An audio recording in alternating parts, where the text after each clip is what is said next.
ಧ್ಯಾನ ಮೂಲೋ ಗುರುಮೂರ್ತಿ ಪೂಜ್ಯ ಮೂಲೋ ಗುರುಪಾದ ಮಂತ್ರ ಮೂಲೋ ಗುರುವಾಕ್ಯಂ ಮುಕ್ತಿ ಮೂಲೋ ಗುರುಕೃಪ.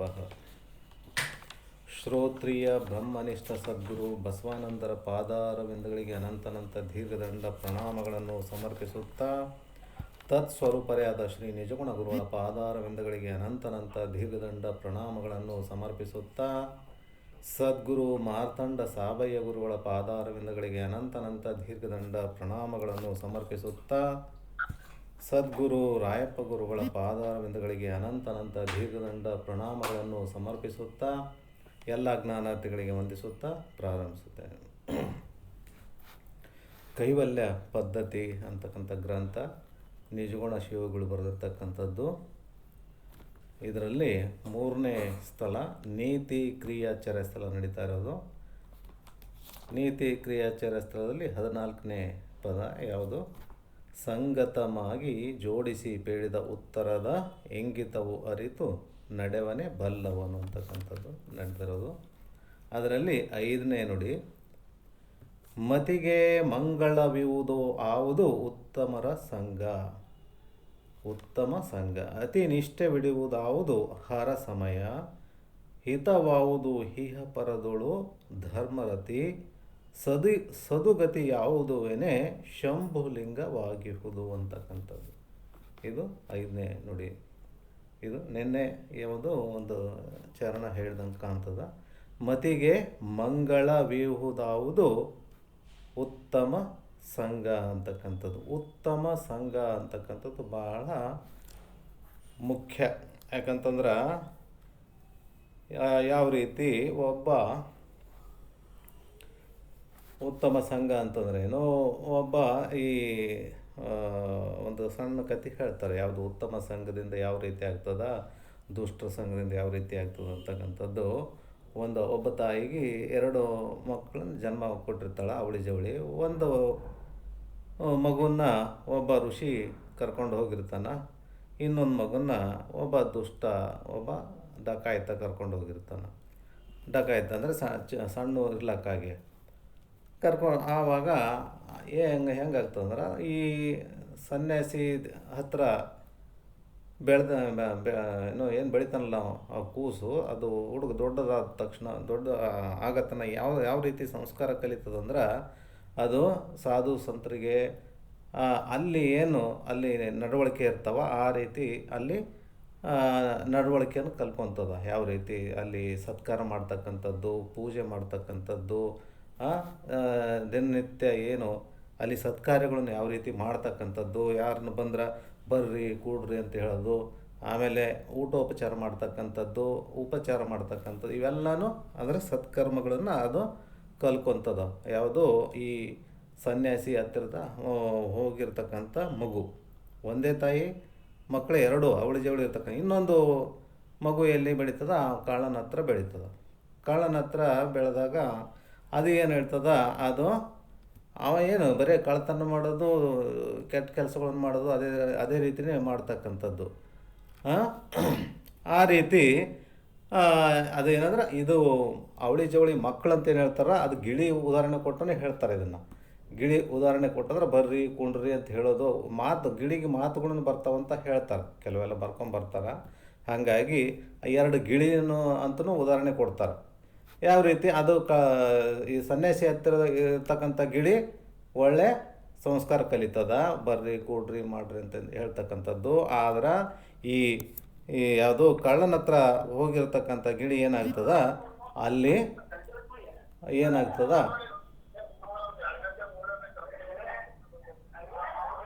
ಮ್ಯೂಟ್ ಮಾಡಿಕೊಡ್ರಿ ಯಾರದು. ಅಲ್ಲಿ ಏನಾಗ್ತದ, ಅಲ್ಲಿ ಕಳ್ಳನ ಹತ್ರ ಇರ್ತಕ್ಕಂಥ ಗಿಳಿ ಬರೇ ಅಲ್ಲಿ ಹೊಡಿರಿ ಬಡೀರಿ ಕಡೀರಿ ಅಂತಕ್ಕಂಥದ್ದು ಕೆಲಸ ಮಾಡ್ತಿರ್ತಾವೆ. ಆ ಮಾತುಗಳು ಏನು ಅಲ್ಲಿ ನಡೀತಿರ್ತಾವ, ಆ ಮಾತುಗಳು ಏನು ಅಲ್ಲಿ ಸಂಪರ್ಕದಲ್ಲಿ ಅವನ ಸುತ್ತಮುತ್ತಲ ಏನು ನಡೀತದ ಆ ರೀತಿ ಅದು ಕಲ್ಕೊಂಡ್ಬಿಡ್ತದಂತ. ಆ ರೀತಿ ಅಂದರೆ ಸಹವಾಸ ದೋಷ ಅಲ್ಲಿ ಯಾವುದು ಅಲ್ಲಿ ಏನು ವಾತಾವರಣ ಇರ್ತ ಆ ರೀತಿ ಅಲ್ಲಿ ಕಲಿತದ ಅನ್ಲಕ್ಕ ಇದು ದೃಷ್ಟಾಂತ ಅಷ್ಟೇ. ಅಂದ್ರೆ ಕಳ್ಳನ ಹತ್ರ ಇರ್ತಕ್ಕಂಥದ್ದು ಕೆಟ್ಟ ನುಡಿಗಳನ್ನು ಕಲಿತು, ಆದ್ರೆ ಈ ಸನ್ಯಾಸಿ ಹತ್ರ ಇದ್ದದ್ದು ಗುಳಿ ಒಳ್ಳೆಯ ಸಂಸ್ಕಾರ ಕಲಿತು. ಅದೇ ರೀತಿ ಮಕ್ಕಳನ್ನು ತೊಗೊಳ್ಬೋದು.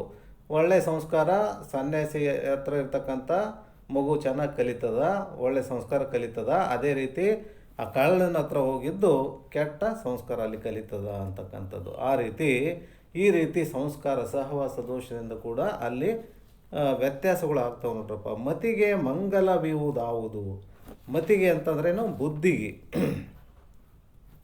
ಬುದ್ಧಿಗೆ ಅಂತಂದ್ರೆ ಈ ಮಂಗಲ ಅಂತಕ್ಕಂಥದ್ದು ಯಾವುದಪ್ಪ ಮಂಗಲಮಯ ಅಂತಕ್ಕಂಥದ್ದು ಅಂದ್ರೆ, ಈಗ ಮನುಷ್ಯ ಈ ಕೆಲವರು ಏನಾಗ್ತದ, ಸಜ್ಜನರ ಸಹವಾಸ ಮಾಡಿದಾಗ ಸತ್ಕರ್ಮಗಳನ್ನು ಮಾಡ್ತಿದ್ರು ಕೂಡ ಅವರು ದುಃಖನ ಅನುಭವಿಸ್ತಾರಲ್ಲಪ್ಪ ಅಂತನೂ ಬರ್ತದೆ. ಯಾಕಂತಂದ್ರೆ ದುಃಖ ಎಷ್ಟೋ ಪೂಜೆ ಅವೆಲ್ಲ ಏನು ಒಳ್ಳೆಯ ಕಾರ್ಯಗಳು ಮಾಡಿದ್ರು ಕೂಡ ಅಲ್ಲಿ ಅವರು ದುಃಖನ ಅನುಭವಿಸ್ತಾರಲ್ಲಪ್ಪ. ಇದು ಹೆಂಗೆ ಅಂತ ಕೇಳಿದ್ರೆ, ಅದು ಪೂರ್ವ ಜನ್ಮದಲ್ಲಿ ಆಗಿರ್ತಕ್ಕಂಥ ಪಾಪ ಪುಣ್ಯದ ಫಲದಿಂದ ಈ ರೀತಿ ದುಃಖಗಳು ಸಂಭವಿಸ್ತಾವೆ ನೋಡಪ್ಪ ಈ ಜನ್ಮದಲ್ಲಿ ಅವರಿಗೆ ಅಂತ ಹೇಳ್ತಾರೆ. ಯಾಕಂತಂದ್ರೆ ಅಲ್ಲಿ ಆ ಭೋಗ ಅಂತಕ್ಕಂಥದ್ದು, ಪ್ರಾರಬ್ಧ ಅಂತಕ್ಕಂಥದ್ದು ಅಲ್ಲಿ ಭೋಗಿಸೇ ತೀರಬೇಕಾಗ್ತದೆ. ಹಾಗಾಗಿ ಅಲ್ಲಿ ಸತ್ಕಾರ್ಯಗಳು ಒಬ್ಬರು ಅಗದಿ ಎಷ್ಟು ಇದು ಏನೋ ನಮ ಅಂತಾರ ಅಂದ್ರೂ ಕೂಡ ಅವ್ರಿಗೆ ಎಷ್ಟು ತೊಂದರೆಗಳು ಅದಾವಲ್ಲಪ್ಪ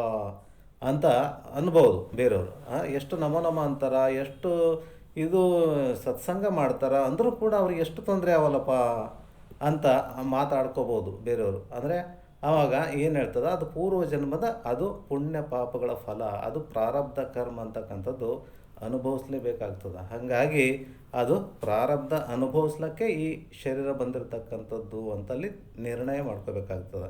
ಕೆಲವರು ಏನಾಗ್ತದ, ಅವ್ರು ಒಟ್ಟು ಯಾವುದು ಚಲೋ ಕೆಲಸನೇ ಮಾಡಂಗಿಲ್ಲ ಅಂದ್ರೂ ಅಷ್ಟು ದುಷ್ಟ ಕೆಲಸಗಳನ್ನು ಮಾಡ್ತಾರೆ ಅಂದರೂ ಕೂಡ ಭಾಳ ಎಷ್ಟು ಸಂತೋಷವಾಗಿ ಐಷಾರಾಮಿಯಾಗಿದ್ದಾರಲ್ಲಪ್ಪ ಅವ್ರಿಗೇನು ಇದಿಲ್ವಲ್ಲ ಅಂತ ಕೂಡ ಅನ್ಕೊತಾರೆ ಜನ. ಕೆಲವರು ಅಂದರೆ ಭಾಳ ವೈಭೋಗದ ಜೀವನ ಮಾಡ್ತಾರೆ, ಅವ್ರಿಗೇನು ಯಾವುದಕ್ಕೂ ಕಮ್ಮಿ ಇಲ್ಲ. ಎಂಥ ಕೆಟ್ಟ ಕೆಲಸಗಳನ್ನು ಮಾಡಿದಾರ, ಎಷ್ಟು ಸಂಪಾದನೆ ಮಾಡ್ಯಾರ ಅಂದ್ರೂ ಕೂಡ ಅವರಿಗೆ ದೇವ್ರು ಚಲೋನೇ ಇಟ್ಟಾನಲ್ಲಪ್ಪ ಅವ್ರಿಗೆ ಅಂತನೂ ಅನ್ಕೋಬೋದು.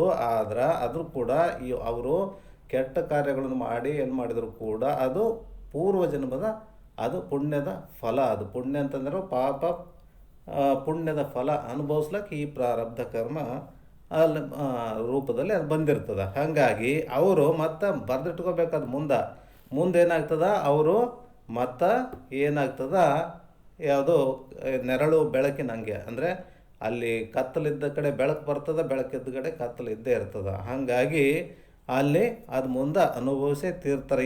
ಈ ರೀತಿ ಯಾವುದೇ ಪಾಪ ಕರ್ಮಗಳು ಮಾಡಿದ್ರೆ ಅದಕ್ಕೆ ಫಲ ಅನುಭವಿಸ್ಲೇಬೇಕಾಗ್ತದೆ. ಆ ರೀತಿ ಇರ್ತಕ್ಕಂಥದ್ದು. ಮತಿಗೆ ಮಂಗಲವಾವುದು ಉತ್ತಮ ಸಂಘ ಮಾಡಿದಾಗ ಅಲ್ಲಿ ಒಳ್ಳೆಯ ಫಲಗಳನ್ನೇ ಸಿಗ್ತದ. ಅದಂತೂ ಖಂಡಿತ ಸಾಧ್ಯ ಅದ ನೋಡು ಅಂತಕ್ಕಂಥದ್ದಲ್ಲಿ ಹೇಳ್ತಾರೆ.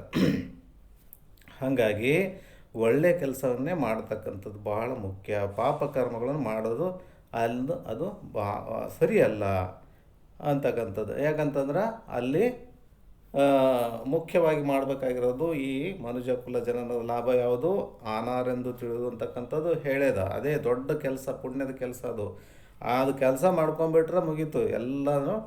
ಅದು ಯಾವ ರೀತಿ ಬಹಳ ಬಲ ವೇದಾಂತ ಕೇಸರಿ ಅಂತ ಏನು ಹೇಳ್ತದೆ, ವೇದಾಂತ ಕೇಸರಿ ಇದ್ದಂಗೆ. ನೀವು ಎಷ್ಟೇ ಶಾಸ್ತ್ರಗಳು ಓದಿದ್ರು ಕೂಡ ಅಥವಾ ಕೇಳಿದ್ರು ಕೂಡ, ಪುರಾಣಗಳು ಕೇಳಿದ್ರು ಕೂಡ, ಈ ವೇದಾಂತ ಶಾಸ್ತ್ರದ ಬಗ್ಗೆ ಯಾವುದಾದ್ರೂ ಶ್ರವಣ ಮಾಡ್ತಕ್ಕಂಥದ್ದಾದ್ರೆ ಅಲ್ಲಿ ಸಿಂಹ ಇದ್ದಂಗೆ ಅಂತ. ಅಂದರೆ ಕಾಡಿನ ರಾಜ ಯಾವುದು, ಸಿಂಹ ಅಂತ ಹೇಳ್ತಾರೆ. ಅದು ವೇದಾಂತಗಳಲ್ಲಿ ಶಾಸ್ತ್ರದಲ್ಲಿ ಸಿಂಹ ಯಾವುದು ಅಂತಂದರೆ ವೇದಾಂತ ಶಾಸ್ತ್ರ. ಇದು ಯಾವುದು ಬೇರೆ ಶಾಸ್ತ್ರಗಳಲ್ಲಿ, ಯಾಕಂತಂದರೆ ಬೇರೆಗಳೆಲ್ಲ ಎಲ್ಲ ಶಾಸ್ತ್ರಗಳು ಏನಪ್ಪ ಅಂದ್ರೆ ನರಿಗಳು ಇದ್ದಂಗೆ ಅಂತ ಹೇಳ್ತಾರೆ. ನರಿ ಅಂತಂದ್ರೇನು, ಅಲ್ಲಿ ಅಂದರೆ ಇವು ಅಷ್ಟು ಲೆಕ್ಕಕ್ಕೆ ಬರದೇ ಇರ್ತಕ್ಕಂಥವು ಅಂತಲ್ಲಿ ಹೇಳ್ತಾರೆ. ಹಾಗಾಗಿ ವೇದಾಂತ ಶಾಸ್ತ್ರ ಅಂತಕ್ಕಂಥದ್ದೇ ಸಿಂಹದ ಶಾಸ್ತ್ರ ಇದ್ದಂಗೆ. ಹಂಗಾಗಿ ಆ ಶಾಸ್ತ್ರವನ್ನು ಶ್ರವಣ ಮಾಡ್ತಕ್ಕಂಥದ್ದು ಬಹಳ ಮುಖ್ಯ. ಹಾಗಾಗಿ ಏನೇ ಆದರೂ ಕೂಡ, ಯಾಕಂತಂದ್ರೆ ಬ್ರಹ್ಮವಿದ್ಯೆ ಸಾಮಾನ್ಯ ಅಲ್ಲ ಹತ್ತೋದು. ಯಾಕಂತಂದ್ರೆ ಅದು ಎಷ್ಟು ಕೆಲಸ, ಎಷ್ಟು ಕಷ್ಟಪಡ್ಬೇಕಂತಂದ್ರೆ ಇದಕ್ಕೆ ಕಷ್ಟಪಡ್ಬೇಕಂತ ಹೇಳ್ತಾರೆ. ಯಾಕಂತಂದ್ರೆ ಈ ಸಾಮಾನ್ಯ ವಿದ್ಯೆ ಕಲೀಲಿಕ್ಕೆ ಎಷ್ಟೋ ವರ್ಷ ಕಷ್ಟಪಡ್ಬೇಕಾಗ್ತದೆ. ನಾವು ಡಿಗ್ರಿ ತನಕ ಮುಗಿಸ್ಬೇಕಂತಂದ್ರೆ 1ರಿಂದ 10, ಆಮೇಲೆ 10ರಿಂದ 2 ವರ್ಷ PUC, ಆಮೇಲೆ ಡಿಗ್ರಿ 3 ವರ್ಷ ಅಥವಾ 4 ವರ್ಷ, ಕೆಲವೊಂದು 5 ವರ್ಷ ಇರ್ತಾವೆ. ಹಿಂಗೆಲ್ಲ ಇಷ್ಟೆಲ್ಲ ವರ್ಷ ಹೋದ ನಂತರ ಡಿಗ್ರಿ ಅಲ್ಲಿ ಪ್ರಾಪ್ತಿ ಆಗ್ತದೆ. ಆದ್ರೆ ಅವು ಏನಾಗ್ತವ, ಆ ಡಿಗ್ರಿಗಳು ನಿನ್ನ ಜೀವನ ಉಪಯೋಗಕ್ಕೆ ಆಗ್ತದೆ ಅಷ್ಟೇ. ಜೀವನ ನಡೆಸಲಿಕ್ಕೆ ಅಲ್ಲಿ ಒಂದು ಯಾವುದೋ ಇದು ಸಿಗಬೇಕು. ಮತ್ತು ಅಷ್ಟೆಲ್ಲ ಡಿಗ್ರಿ ಓದಿದ್ರು ಕೂಡ ಒಂದು ಕೆಲಸ ಸಿಗಬೇಕು, ನೌಕರಿ ಸಿಗಬೇಕು. ಅದು ಅದು ಸರ್ಕಾರ ನೌಕರಿನಾಗಲಿ ಅಥವಾ ಪ್ರೈವೇಟ್ ನೌಕರಿ ಆಗಲಿ, ಯಾವುದೇ ಆಗಲಿ, ಒಟ್ಟು ಉದ್ಯೋಗ ಸಿಕ್ಕಾಗ ಆವಾಗ ಅಲ್ಲಿ ಸೇರ್ಕೊಂಡ ನಂತರ ಅಲ್ಲಿ ಸಿಗ್ತದೆ ಜೀವನ ನಿರ್ವಹಣೆ ಮಾಡಲಿಕ್ಕೆ. ಅದು ಅದು ಯಾಕಂತಂದ್ರೆ ಇದು ಸಾಮಾನ್ಯ ಜೀವನ ನಡೆಸಲಿಕ್ಕೆ. ಅಂದರೆ ಈ ಸಾಮಾನ್ಯ ಈ ರೋಗ ಭವರೋಗ ಅಂತಕ್ಕಂಥದ್ದು ಅಥವಾ ಸಾಮಾನ್ಯ ಶಾರೀರಿಕ ರೋಗ ಬರ್ತಕ್ಕಂಥವು ಬದ್ದಲ್ಲಿ ವ್ಯತ್ಯಾಸವ. ಭವರೋಗ ಅಂತಂದ್ರೇನು, ಜನ್ಮ ಜನ್ಮಾಂತರದಿಂದ ಬಂದಿರತಕ್ಕಂಥ ರೋಗ. ಅಲ್ಲಿ ಜನ್ಮ ಜನ್ಮಾಂತರದಿಂದ ಬಂದಿರತಕ್ಕಂಥ ರೋಗ ಭವರೋಗ. ಭವರೋಗನ ಕಳಿಬೇಕಾದ್ರೆ ಏನು, ಶ್ರೋತ್ರಿಯ ಬ್ರಹ್ಮನಿಷ್ಠ ಸದ್ಗುರುಗಳೇ ಬೇಕಾಗ್ತದೆ. ಹಾಗಾಗಿ ಅಲ್ಲಿ ರೋಗ ಅಂತಂದ್ರೇನು, ಧಾತುಜ ಕರ್ಮಜ ಅಂತಕ್ಕಂಥವು ಬರ್ತಾವೆ. ಧಾತುಜ ಅಂತಂದರೆ ಶರೀರದ ಏನು ಉಲ್ಬಣ ಆದಾಗ ಬರ್ತಕ್ಕಂಥ ರೋಗಗಳು. ಕರ್ಮಜ ಅಂತಂದ್ರೇನು, ಆ ಪ್ರಾರಬ್ಧ ಕರ್ಮದಿಂದ ಬಂದಿರತಕ್ಕಂಥ ರೋಗಗಳು. ಅಂದರೆ ಪ್ರಾರಬ್ಧ ಕರ್ಮದಿಂದ ಬಂದಿರತಕ್ಕಂಥ ಅನುಭವಿಸಿ ಇರಬೇಕಾಗ್ತದೆ. ಆಮೇಲೆ ಆವರಣ ದೋಷ ಅಂತಕ್ಕಂಥದ್ದು ಭವರೋಗ ವೈದ್ಯನಿಂದನೇ ಕಳ್ಕೊಳ್ಬೇಕಾಗ್ತದೆ. ಭವರೋಗ ವೈದ್ಯ ಯಾರು, ಶ್ರೋತ್ರಿಯ ಬ್ರಹ್ಮನಿಷ್ಠ ಸದ್ಗುರುಗಳು ಅಂತ ಹೇಳ್ತಾರೆ. ಈಗ ಧಾತುಜ ರೋಗಗಳು ಬೇರೆ ಯಾವುದಾದ್ರು ಡಾಕ್ಟ್ರುಗಳು ಕಳೀಲಿಕ್ಕೆ ಕಳೀತಾರೆ. ಆದ್ರೆ ಈ ಭವರೋಗ ಅಂತಕ್ಕಂಥದ್ದು ಅಲ್ಲಿ ಶ್ರೋತ್ರಿಯ ಬ್ರಹ್ಮನಿಷ್ಠ ಸದ್ಗುರುಗಳೇ ಅದು ಕಳೀಲಿಕ್ಕೆ ಶಕ್ಯರು ಅಂತ ಹೇಳ್ತಾರೆ. ಹಾಗಾಗಿ ಇದು ಈ ಕರ್ಮಜ ರೋಗನ್ನ ಕಳ್ಕೊಂಬಿಟ್ರೆ ನಿಶ್ಚಿಂತೆ ಅಂತ, ಅದು ನಿಶ್ಚಿಂತೆ. ಹಾಗಾಗಿ ಭವಸಾಗರ ಅಂತಕ್ಕಂಥದ್ದಾಗಲಿ ಭವರೋಗ ಅಂತಕ್ಕಂಥದ್ದಾಗಲಿ ದಾಟಲಿಕ್ಕೆ ದಾಟದೇ ಬಹಳ ಮುಖ್ಯವಾದ ಕೆಲಸ ಇದು. ಆನಾರೆಂದು ತಳುವದೇ ಮಾಡ್ಬೋದಾವುದು ಭವಹರಣ ಅಂತಕ್ಕಂಥದ್ದು ಹಿಂದಿನ ನುಡಿನಲ್ಲಿ ಆಗಿ ಹೋಗ್ಯದ. ಯಾವ ರೀತಿ ಇವರು ಅದೇ ಹೇಳದ್ವಲ್ಲ ಹಿಂದಿನ ಸಲ ಎಲ್ಲ ಹೇಳದ, ಈಹ ಬಂಧನದಿಂದ ನಾನೊಂದಿರುವೆ ಭವಬಂಧನ ತಿಳಿಸಯ್ಯ ತಂದೆ, ಕಳಿಯಯ್ಯ ತಂದೆ ಅಂತೇನೋ ಬರ್ತಲ್ಲ ರಾಯಪ್ಪ ಗುರುಗಳು ಬರೆದದ್ದು. ಭವಬಂಧನ ಅಂತಕ್ಕಂಥದ್ದನ್ನು ಅದು ಫಸ್ಟು ಭವಬಂಧನ ಬಿಡಿಸಯ್ಯ ತಂದೆ ಅಂತ. ಅಂದರೆ ಈಹ ಬಂಧನದಿಂದ ನಾನು ಹೊಂದಿರುವೆ ಭವಬಂಧನ ಬಿಡಿಸಯ್ಯ ತಂದೆ ಅಂತಕ್ಕಂಥದ್ದು. ಭವಬಂಧನ ಅಂತಕ್ಕಂಥದ್ದು ಭಾಳ ದೊಡ್ಡ ರೋಗ ಇದ್ದಂಗೆ. ಹಂಗಾಗಿ ಆ ಬಂಧ ಕಳಿಬೇಕಂತಂದ್ರೆ ಯಾವುದು ಈ ದೊಡ್ಡ ಶ್ರೋತ್ರಿಯ ಬ್ರಹ್ಮನಿಷ್ಠ ಗುರುಗಳೇ ಬೇಕು. ವಿಹಿತ ಗುರುಗಳು ಅಂತಕ್ಕಂಥದ್ದು ಅವರಿಂದನೇ ಸಾಧ್ಯ. ಹಾಗಾಗಿ ಸದ್ಗುರು ಮಾರ್ತಂಡ ಪ್ರಭುಗಳು ಕೂಡ ಅಷ್ಟೇ ಏನೋ ನಮಗೆ ಗೊತ್ತಿಲ್ಲ ಅಷ್ಟೇ ಅವರು ಶ್ರೋತ್ರಿಯತ್ವದ ಬಗ್ಗೆ. ಆದ್ರೆ ಬ್ರಹ್ಮನಿಷ್ಠತ್ವದ ಬಗ್ಗೆ ಅಂತೂ ಇತ್ತು ಅಂತ ಅನ್ನಿಸ್ತದೆ ನಮಗೆ. ಯಾಕಂತಂದ್ರೆ ಅಲ್ಲಿ ಅವರ ನೋಡಿದ್ವಿ ಅಲ್ಲಿ ಯಾವ ರೀತಿ ಅಲ್ಲಿ ನೋಡ್ಕೊಳ್ತಾ ಇದ್ರು. ಸಣ್ಣವ್ರು ಇದ್ವಿ ಅಂದರೂ ಕೂಡ ಸ್ವಲ್ಪ ನೋಡಿದ ಮೇಲೆ ಅವರು ವರ್ತನೆಗಳು ಬ್ರಹ್ಮನಿಷ್ಠತ್ವ ಅಂತೂ ಖಂಡಿತ ಇತ್ತು. ಶ್ರೋತ್ರಿಯತ್ವ ಅಂತಂದರೆ ಇವ್ರಿಗೆ ಗೊತ್ತಾಗಿದೆ, ನಮ್ಮ ಅಪ್ಪ ರಾಯಪ್ಪ ಗುರುಗಳಿಗೆ ಯಾವ ರೀತಿ ಅಂತ. ಯಾಕಂತಂದ್ರೆ ಈ ಹಾಡುಗಳೆಲ್ಲ ಬರೆಯೋದು ಅಷ್ಟು ಸಾಮಾನ್ಯ ಅಲ್ಲ. ಆ ಥರ ಶ್ರೋತ್ರಿಯತ್ವ ಬ್ರಹ್ಮನಿಷ್ಠತ್ವ ಇರ್ತಕ್ಕಂಥ ಗುರುಗಳ ಹತ್ರನೇ ಈ ಯಾವುದೋ ತತ್ವಪದಗಳು ಬರಲಿಕ್ಕೆ ಸಾಧ್ಯ ಆಗ್ತದೆ ಅಲ್ಲಿ ಶ್ರವಣ ಆದಾಗ. ಅಂಥ ಅಂಥ ಇದು ಕೃಪೆ ಅವರಿಗೆ ಆದದ್ದು ಅದು ನಾವು ಅಲ್ಲಿ ಆ ತತ್ವಪದಗಳ ಮೂಲಕನೇ ಗೊತ್ತಿಡ್ಲಿಕ್ಕೆ ಸಾಧ್ಯ ಆಗ್ತದೆ. ಹಾಗಾಗಿ ಈ ಮತಿಗೆ ಮಂಗಲವಾವುದು ಉತ್ತಮ ಸಂಘ ಅಂತಕ್ಕಂಥದ್ದು ಬಹಳ ಮುಖ್ಯ. ಉತ್ತಮ ಸಂಘ ಮಾಡಿದ್ರೇ ನಾವು ಈ ಶಾಸ್ತ್ರ ಶ್ರವಣಕ್ಕೆ ಮಾಡ್ಲಿಕ್ಕೆ ಬರ್ತದೆ. ಆಮೇಲೆ ಇವೆಲ್ಲ ಜ್ಞಾನ ಮಾರ್ಗಕ್ಕೆ ಬರ್ತದೆ. ಹಾಗಾಗಿ ಜ್ಞಾನ ಮಾರ್ಗಕ್ಕೆ ಬಂದ್ರೆ ದೊಡ್ಡ ಕೆಲಸ ಮಾಡ್ಕೊಳ್ಳೋಕೆ ಅನುಕೂಲ ಆಗ್ತದೆ ನೋಡಪ್ಪ ಅಂತಲ್ಲಿ ಹೇಳ್ತಾರೆ. ಅತಿನಿಷ್ಠೆ ಬಿಡುವುದಾವುದು ಹರ ಸಮಯ ಅಂತಕ್ಕಂಥದ್ದು. ಅತಿನಿಷ್ಠೆ ಬಿಡುವುದಾವುದು ಹರ ಸಮಯ. ಅತಿನಿಷ್ಠೆ ಅಂತಕ್ಕಂಥದ್ದು, ಅತಿನಿಷ್ಠೆ ಅಂದ್ರೇನು? ಈಗ ನಿಷ್ಠೆ ಅಂತಕ್ಕಂಥದ್ದು ನಂಬಬೇಕಂತಕ್ಕಂಥದ್ದು. ಅದು ಯಾವುದು ಅಂದರೆ ಹರ ಸಮಯ ಅಂತ ಹೇಳ್ತಾರೆ. ಅಂದ್ರೆ ಈಗ ನಿಷ್ಠೆ ಎಲ್ಲೆಲ್ಲಿ ಇಡಬೇಕು ಅಂತಂದರೆ ಅಲ್ಲಿ ಹೇಳ್ತಾರೆ.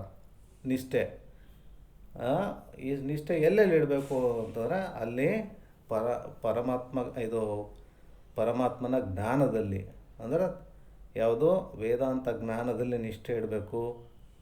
ಹೆಂಡತಿ ಹತ್ರ ನಿಷ್ಠೆ ಇಡಬೇಕು, ತಾಯಿ ಹತ್ರ ನಿಷ್ಠೆ ಇಡಬೇಕು, ತಂದೆ ಹತ್ರ ನಿಷ್ಠೆ ಇಡಬೇಕು, ದೇವ್ರ ಹತ್ರ ನಿಷ್ಠೆ ಇಡಬೇಕು, ಆಮೇಲೆ ಗುರು, ಆ, ಇವರೆಲ್ಲರ ಹತ್ರನೂ ನಿಷ್ಠೆ ಇಡಬೇಕು ಅಂತಲ್ಲಿ ಹೇಳ್ತಾರೆ. ಯಾವ ರೀತಿ ನಿಷ್ಠೆ ಅಂತಂದ್ರೆ ಈಗ ಹೆಂಡತಿ ಹತ್ರ ನಿಷ್ಠೆ ಇಡಬೇಕು ಅಂತ ಹೇಳಿದಾರೆ.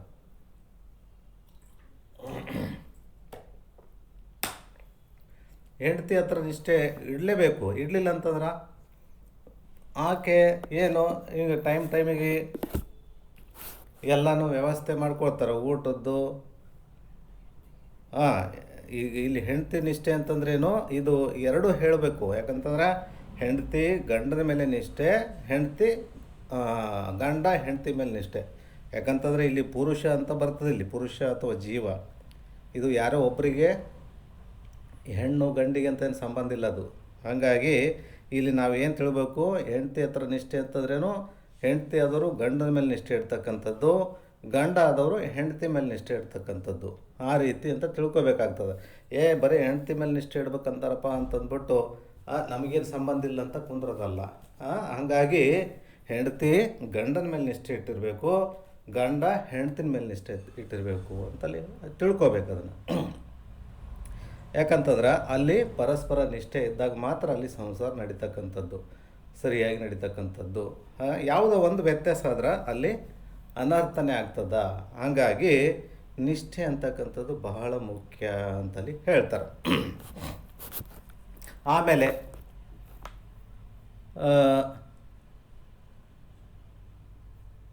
ಹೆಂಡತಿ ಹತ್ರ, ಆಮೇಲೆ ತಾಯಿ ಹತ್ರನೂ ನಿಷ್ಠೆ ಇಡಬೇಕಂತ ಹೇಳ್ತಾರೆ. ಯಾಕಂತಂದ್ರೆ ಅದು ನಂಬಿಕೆ ಅಂತಕ್ಕಂಥದ್ದು ಬಹಳ ಮುಖ್ಯ. ನಂಬಿಕೆ ಅಂತಕ್ಕಂಥದ್ದು ಅದು ಯಾಕಂತಂದ್ರೆ ಅಲ್ಲಿ ಅಪನಂಬಿಕೆ ಏನಾದರೂ ಬಂದ್ರೆ ಅದು ಯಾವುದೇ ಕೆಲಸ ಕೂಡ ಆಗಂಗಿಲ್ಲ.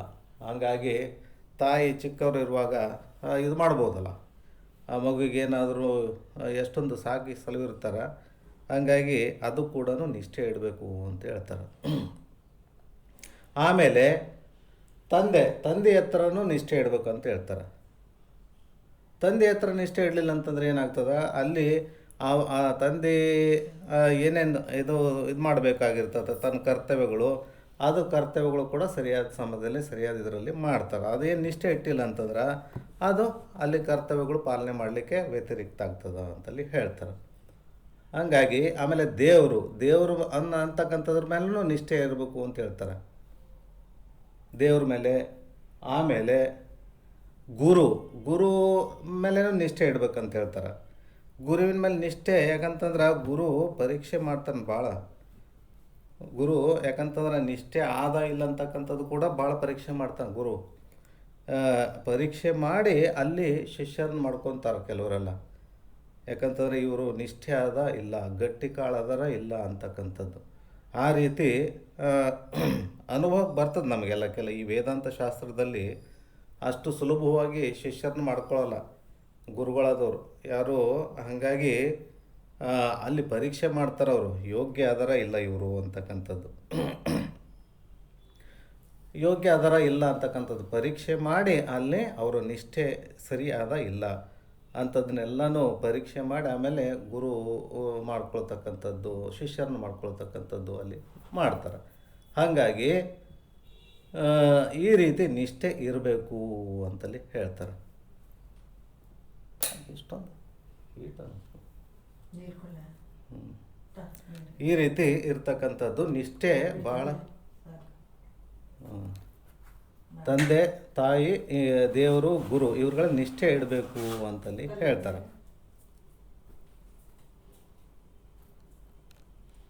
ಯಾಕಂತಂದರೆ ಇವ್ರು ನಿಷ್ಠೆ ಇಡಲಿಲ್ಲ ಅಂದ್ರೆ ಅವರು ರಕ್ಷಣೆ ಮಾಡೋಂಗಿಲ್ಲ ನಮಗೆಲ್ಲ.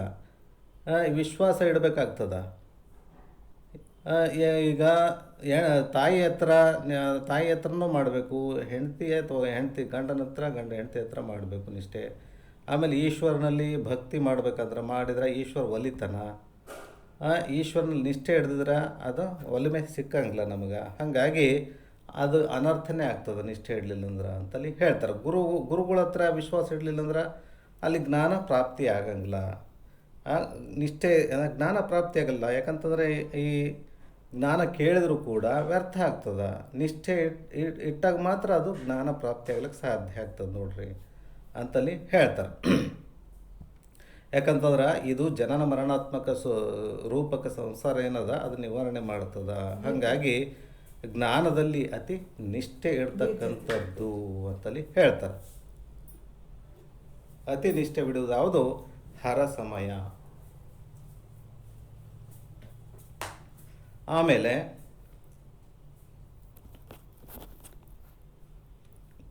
ಹಿತವಾವುದು ಇಹಪರದೊಳು ಧರ್ಮರತಿ ಅಂತಕ್ಕಂಥದ್ದು. ಈ ಇಹಲೋಕದಲ್ಲಿ ಮತ್ತು ಪರಲೋಕದಲ್ಲಿ ಹಿತ ಅಂತಕ್ಕಂಥದ್ದು ಮಾಡೋದು ಯಾವುದಪ್ಪ ಅಂದ್ರೆ ಅದು ಉಪಾಸನೆ ಅಂತಕ್ಕಂಥದ್ದು, ಭಕ್ತಿ ಮಾಡ್ತಕ್ಕಂಥದ್ದು ಅಂತ ಹೇಳ್ತಾರೆ. ಯಾಕಂದ್ರೆ ಪರಮಾತ್ಮನಲ್ಲಿ ಏನೋ ಮಾಡ್ತಕ್ಕಂಥ ಭಕ್ತಿ ಏನದ ಅದು ಇಹಲೋಕದಲ್ಲೂ ಕೂಡ ಕೀರ್ತಿ ತರ್ತದ, ಪರಲೋಕದಲ್ಲಿ ಕೂಡ ಅದು ಸುಖ ಕೊಡ್ತದೆ ನೋಡಪ್ಪ ಅಂತಲ್ಲಿ ಹೇಳ್ತಾರೆ. ಈ ರೀತಿ ಅದು ಹಿತವಾವುದು ಇಹ ಪರದೋಳು. ಇಹ ಅಂದರೆ ಇಹದಲ್ಲಿ ಮತ್ತು ಪರದಲ್ಲಿ ಧರ್ಮರತಿ, ಧರ್ಮ ಮಾರ್ಗದಲ್ಲಿ ನಡ್ತಕ್ಕಂಥದ್ದು ಬಹಳ ಮುಖ್ಯ ನೋಡಪ್ಪ ಅಂತಲ್ಲಿ ಹೇಳ್ತಾರೆ. ಯಾಕಂತಂದರೆ ಅಲ್ಲಿ ಇಹಲೋಕದಲ್ಲಿ ಮತ್ತು ಪರಲೋಕದಲ್ಲಿ ಇಹಲೋಕದಲ್ಲಿ ಕೀರ್ತಿ ತರ್ತದ, ಪರಲೋಕದಲ್ಲಿ ಅಲ್ಲಿ ಸುಖ ಪ್ರಾಪ್ತಿ ಮಾಡ್ತದೆ ನೋಡಪ್ಪ ಅಂತ ಹೇಳ್ತಾರೆ. ಈ ರೀತಿ ಅಲ್ಲಿ ಒಂದು ಧ್ಯಾನ ಹೇಳ್ತಾರೆ. ಯಾವುದು ಅಂತಂದ್ರೆ